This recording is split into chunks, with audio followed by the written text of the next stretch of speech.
ഇന്ന് നമുക്ക് സമൂസ ഷീറ്റ് ഉണ്ടാക്കിയെടുക്കാം.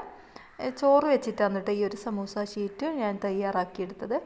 അപ്പം നമുക്ക് എളുപ്പത്തിൽ തന്നെ ഇതെങ്ങനെ തയ്യാറാക്കിയെടുക്കാമെന്ന് നോക്കാം. നല്ല സോഫ്റ്റാണ് കേട്ടോ. അതുപോലെ തന്നെ നമുക്ക് ഒറ്റ പരത്തിൽ തന്നെ ഒരു 5-6 ഒന്നായിട്ട് ചെയ്തെടുക്കാൻ പറ്റും കേട്ടോ. അപ്പോൾ ഇതെങ്ങനെ ചെയ്യുന്നതെന്ന് കാണിച്ചു തരാം. നല്ല അടിപൊളിയായിട്ട് തന്നെ നമുക്ക് കിട്ടിയിട്ടുണ്ട് കേട്ടോ. ഈ ഒരു സമൂസ ഷീറ്റ് നമ്മളിങ്ങനെ സ്റ്റോർ ചെയ്ത് വെക്കുന്നതെന്നും അതുപോലെ തന്നെ നമ്മൾ ഫ്രിഡ്ജിൽ നിന്ന് എടുത്തതിന് ശേഷം എങ്ങനെയാണ് ഇത് മടക്കി എടുക്കേണ്ടതെന്നൊക്കെ ഞാൻ ഇതിൽ പറയുന്നുണ്ട്. നമ്മളിപ്പം ഫ്രിഡ്ജിൽ വെച്ച് കഴിഞ്ഞിട്ട് 2-3 ദിവസമൊക്കെ വെച്ച് കഴിഞ്ഞിട്ട് നമ്മൾ എടുക്കുന്ന സമയത്ത് തണുപ്പുകൊണ്ട് പെട്ടെന്ന് തന്നെ മടക്കി എടുക്കുന്ന സമയത്ത് പോകാൻ ചാൻസ് ഉണ്ട് കേട്ടോ സമൂസ ഷീറ്റ്. അപ്പോൾ അതില്ലാണ്ടിരിക്കാൻ വേണ്ടിയിട്ടുള്ള ഞാനൊരു ട്രിക്കും ഇതിൽ പറയുന്നുണ്ട് കേട്ടോ.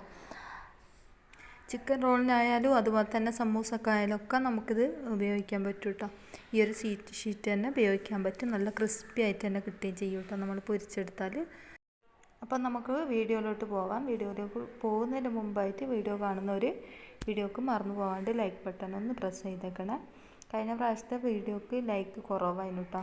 അതുകൊണ്ടാണ് പറഞ്ഞത്. മറന്നു പോകുന്നവരുണ്ടാവും, അതുകൊണ്ടാണ് ഞാൻ പറഞ്ഞത്. ഒന്ന് ലൈക്ക് ചെയ്തൊന്ന് സപ്പോർട്ട് ചെയ്യുക കേട്ടോ. അപ്പോൾ ഇതാ ഇന്നലെ ബാക്കി വന്ന ചോറായിരുന്നു കേട്ടോ. അപ്പോൾ ഞാൻ രാവിലെ സമൂസ ഷീറ്റ് ഉണ്ടാക്കാമെന്ന് വിചാരിച്ചത്.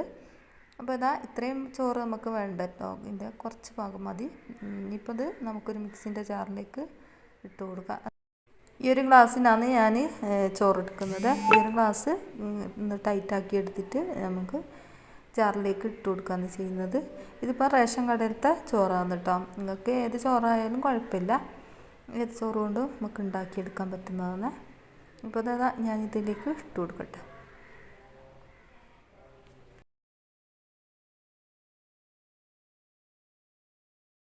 ഇനി 1/2 കപ്പ് കോൺഫ്ലവറും കൂടി ഞാൻ ഇതിലേക്ക് ചേർത്ത് കൊടുക്കുന്നുണ്ട്. എന്നിട്ട് ഇതേപോലെ നല്ല പേസ്റ്റ് പോലെ അരച്ചെടുക്കുക. ഇതിപ്പോൾ 1.25 ഗ്ലാസ് വെള്ളം ഞാൻ ഇതിലേക്ക് ചേർത്ത് കൊടുത്തിന് കേട്ടോ. പിന്നെ ഞാൻ ഇതിലേക്ക് പാകത്തിലുള്ള ഉപ്പും കൂടി ചേർത്ത് കൊടുത്തിന് കേട്ടോ. ഇതിപ്പോൾ 1.25 ഗ്ലാസ് വെള്ളമാണ് ഞാൻ ഇതിലേക്ക് ചേർത്ത് കൊടുത്തത്. കറക്റ്റ് പാകമാണ്. അപ്പോൾ ഞാൻ ഈ ഒരു പരുവത്തിലാണ് ഞാനിതിപ്പോൾ അടിച്ചെടുത്തത്. അപ്പോൾ ഇതിൽ വെള്ളം ഇനിയിപ്പം കൂടുതലൊന്നും വേണ്ട കേട്ടോ. ഞാനിപ്പോൾ ബാക്കിയുള്ള സാധനങ്ങൾ എടുക്കുന്ന അളവിന് കറക്റ്റാണ് കേട്ടോ ഈ ഒരു വെള്ളം. ഇനിയിപ്പോൾ അതാ കോൺഫ്ലവർ ചേർത്ത് കൊടുത്തത് എന്തിനാണെന്ന് വെച്ചാൽ നല്ല ക്രിസ്പി ആയിട്ട് കിട്ടും കേട്ടോ. പെട്ടെന്ന് തന്നെ നമുക്ക് തൊലി വിട്ട് കിട്ടുകയും ചെയ്യും. ഇനി നമുക്ക് ഇതിലേക്ക് മൈദ ചേർത്ത് കൊടുക്കാം.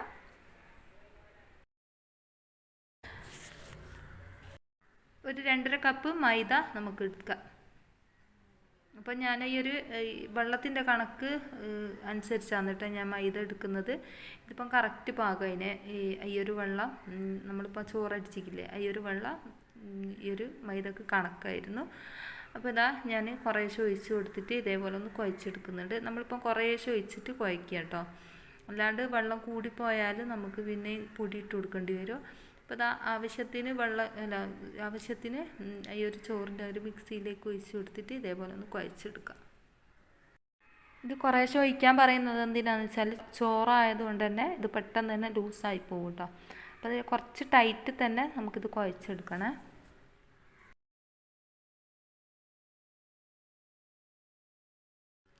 ഏകദേശം പൂരിൻ്റെ വലിപ്പത്തിൽ നമുക്കൊരു ബോൾസ് ആക്കി എടുക്കാം. ഇത് അധികം ചെറുതുമല്ല അധികം വലിപ്പമല്ലാത്തൊരു ടൈപ്പിലാണ് കേട്ടോ ഞാൻ ഈ ഒരു ബോൾസ് ആക്കി എടുക്കുന്നത്. ഇപ്പം മുഴുവനായിട്ട് ഇതേപോലെ ആക്കി എടുക്കുന്നുണ്ട്.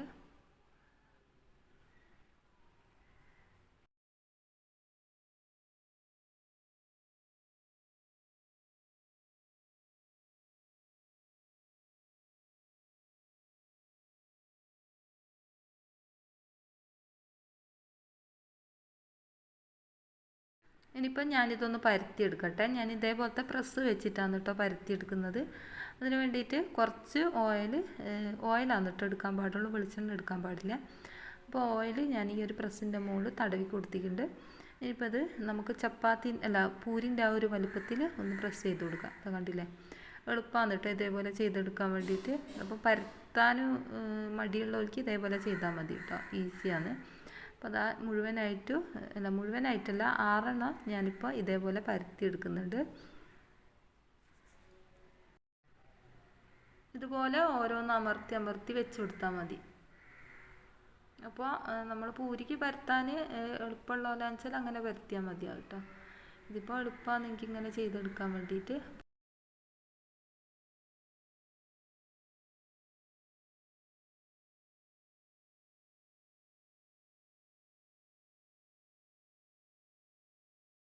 അപ്പം നമ്മളെ പ്രസ്സുമേൽ 6 പരത്തിയിട്ട് ഇതേപോലെ ഇട്ട് കൊടുത്തിട്ടുണ്ട്. ഇനിയിപ്പോൾ എല്ലാത്തുമ്മേലും നമ്മൾ ഓയിൽ തടവി കൊടുക്കുന്നുണ്ട്.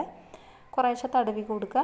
എന്നിട്ട് പിന്നെ അതിൻ്റെ മേളിലായിട്ട് ഞാൻ കുറച്ച് കോൺഫ്ലവറും അതുപോലെ തന്നെ അരിപ്പൊടിയും കൂടി മിക്സാക്കിയ പൊടിയാണ് ഇട്ടത്. ഇത് അതിൻ്റെ മേലായിട്ട് നമുക്ക് വിതറി കൊടുക്കാം.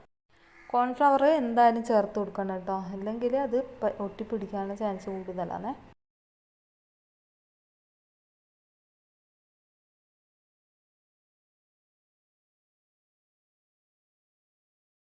ഇനി ഇതേപോലെ ഞാൻ അട്ടിക്ക് വെച്ച് കൊടുക്കുന്നുണ്ട് കേട്ടോ.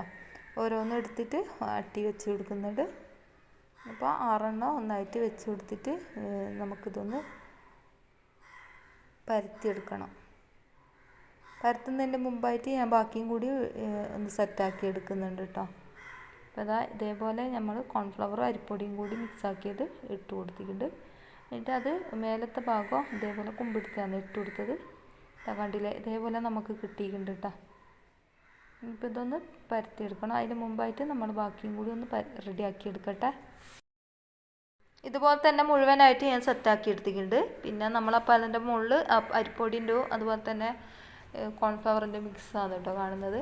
അപ്പോൾ അതാ നമുക്കിതേപോലെ ഒന്ന് പരത്തി കൊടുക്കാം.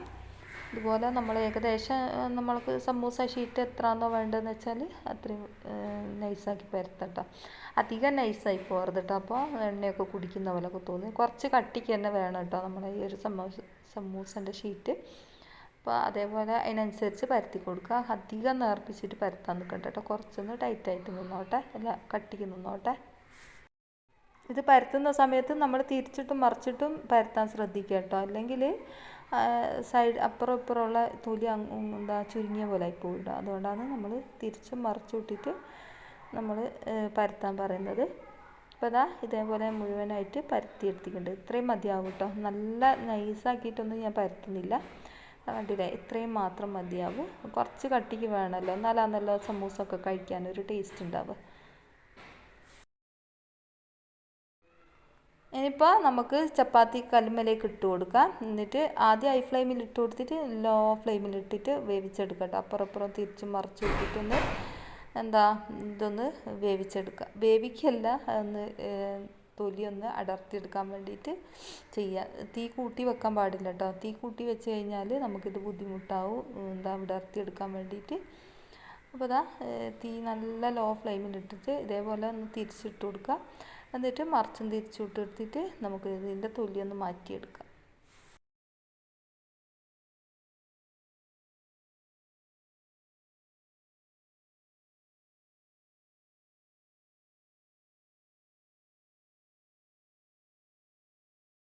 നമ്മളിത് എടുക്കുന്ന സമയത്ത് ചൂടുണ്ടാവും കേട്ടോ, ശ്രദ്ധിച്ച് ചെയ്യുക.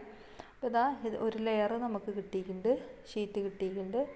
ഇനിയിപ്പോൾ ഇതേപോലെ തന്നെ എടുത്തതിന് ശേഷം മറ്റേ ഭാഗത്തേക്കും തിരിച്ചിട്ട് കൊടുക്കുക. അത് കണ്ടില്ലേ, നല്ല സോഫ്റ്റ് ആയിട്ടുള്ള അടിപൊളിയായിട്ടുള്ള ഷീറ്റ് നമുക്ക് കിട്ടിയിട്ടുണ്ട്. അധികം കട്ടിയല്ല, അധികം നൈസായിട്ടും അല്ല കേട്ടോ ഉള്ളത്. ഇനിയിപ്പോൾ അതൊന്ന് തിരിച്ചിട്ട് കൊടുക്കട്ടെ. നമ്മൾ തീ ലോ ഫ്ലെയിമിൽ തന്നെയാണ് കേട്ടോ വെച്ചത്. ഇനിയിപ്പോൾ അതാ മറ്റേ ഭാഗം കൂടി അടർന്ന് വന്നിട്ടുണ്ട്. ആ ഒരു ഷീറ്റ് കണ്ടില്ലേ, കണ്ടാൽ തന്നെ നിങ്ങൾക്ക് മനസ്സിലാവും. പെട്ടെന്ന് തന്നെ നമുക്ക് അടർത്തി മാറ്റാൻ കഴിയും കേട്ടോ. അപ്പോൾ അതാ ഇതേപോലെ അതും കൂടി ഞാൻ എടുത്തിട്ടുണ്ട്. മുഴുവൻ ഷീറ്റും ഇതേപോലെ തന്നെ ഞാൻ ആക്കിയെടുക്കുന്നുണ്ട്. നമ്മളിത് ചെയ്യുന്ന സമയത്ത് തന്നെ ഇതിങ്ങനെ വിടർന്ന പോലെ ഇങ്ങനെ വരും കേട്ടോ. അപ്പോൾ അതങ്ങനെ എടുത്ത് മാറ്റിയാൽ മതിയാവും. കണ്ടില്ലേ, പെട്ടെന്ന് തന്നെ നമുക്കിത് വലിച്ചെടുക്കാൻ പറ്റും. ഇത് കോൺഫ്ലവർ ചേർത്തതുകൊണ്ട് ആണ് കേട്ടോ ഇത് പെട്ടെന്ന് തന്നെ നമുക്കിങ്ങനെ മാറ്റാൻ കഴിയുന്നത്. ചിലവർ ചോദിക്കും പെട്ടെന്ന് ഇതിങ്ങനെ ചിലവർ ഇങ്ങനെ ചെയ്യുന്നത് എന്തുകൊണ്ടാണ്, ഇത് കോൺഫ്ലവറിൻ്റെ മുകളിലാണ് കേട്ടോ അത് ചെയ്യാൻ പറ്റുന്നത് കറക്റ്റ്. അപ്പം നല്ല ഞെരിവും ഉണ്ടാവും നമ്മൾ ചെയ്തെടുത്താൽ. നമ്മളിപ്പോൾ സമൂസ ഉണ്ടാക്കി കഴിഞ്ഞാൽ, സമൂസ ഞാൻ ഇന്ന് ഉണ്ടാക്കി കാണിക്കുന്നില്ല കേട്ടോ. ഇന്ന് ഞാൻ ഈ ഒരു ഷീറ്റ് എടുക്കുന്ന വീഡിയോ മാത്രമാണ് ചെയ്യുന്നത്. ഇപ്പം നാളെ ഞാൻ സമൂസ ഞാനിങ്ങനെ ഉണ്ടാക്കുന്നത് കാണിച്ചു തരാം കേട്ടോ. അതിൻ്റെ ഫില്ലിങ് ഞാൻ കാണിച്ചു തരാം എങ്ങനെയാണ് ചെയ്യുന്നത്. ഇനിയിപ്പോൾ നിങ്ങൾക്ക് പുറത്തേക്ക് കൊടുക്കേണ്ടിയവരൊക്കെ വെച്ചാൽ ഇതേപോലെ ചെയ്താൽ മതിയേ, പെട്ടെന്ന് തന്നെ നമുക്ക് റെഡിയാക്കി എടുക്കാൻ പറ്റും.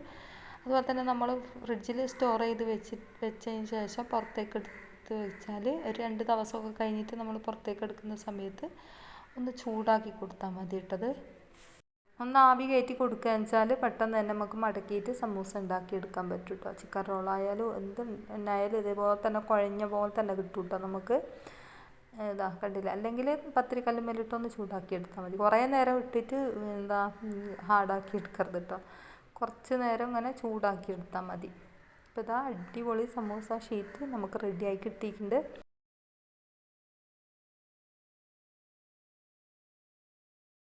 അപ്പോൾ നിങ്ങൾക്ക് എല്ലാവർക്കും വീഡിയോ ഇഷ്ടമായി എന്ന് വിചാരിക്കുന്നു. ഇനി അടുത്ത ഇതേപോലത്തെ സമൂസൻ്റെ വീഡിയോ കാണാം. ഈ ഒരു ഷീറ്റ് വെച്ചിട്ടുള്ളൊരു സമൂസൻ്റെ വീഡിയോ ആണ് കേട്ടോ ഞാൻ ഇടുന്നത്. അപ്പോൾ എല്ലാവർക്കും കാണിച്ചു തരാം എങ്ങനെ ഉണ്ടാവും എന്ന് പൊരിച്ച് കഴിഞ്ഞാൽ കേട്ടോ. അപ്പോൾ ഇത്രയേ ഉള്ളൂ ഇന്നത്തെ വീഡിയോ.